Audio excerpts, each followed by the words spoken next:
En appuyant sur cette commande, j'empêche un enfant d'ouvrir sa portière à l'arrière, oui ou non. À première vue, c'est une leçon de code de la route tout à fait classique, comme on pourrait en voir dans une auto-école. Oui, réponse A, non, réponse B.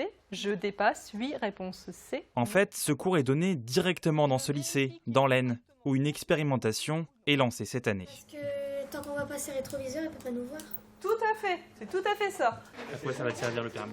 À pouvoir bouger, à pouvoir se déplacer, à pouvoir travailler plus loin que par chez nous. J'ai décidé de passer mon code au lycée parce que c'était plus simple pour moi vu que je suis interne et c'était moins cher.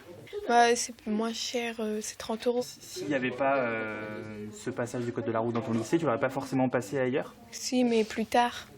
Et Clara aurait payé quelques centaines d'euros. Comme elle, 900 élèves sont concernés par ce nouveau dispositif dans 8 établissements de la TRH. Dans ce territoire rural de l'Aisne, avec un taux de chômage de 15%, la voiture est presque indispensable pour trouver un emploi. C'est une belle expérimentation, pourquoi? Parce que je crois qu'on envoie un beau message à notre jeunesse, tout simplement.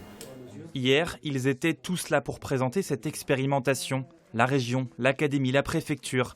Mais à l'origine du projet, c'est lui, le député de l'Aisne, Jean-Louis Bricout, et il ne compte pas s'arrêter là.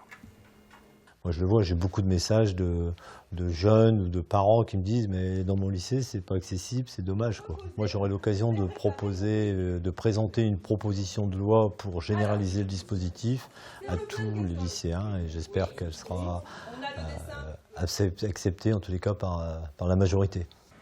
D'abord, ce dispositif doit faire ses preuves. Les élèves de ce lycée ont 1 an et 10 séances avec une auto-école pour obtenir leur code de la route.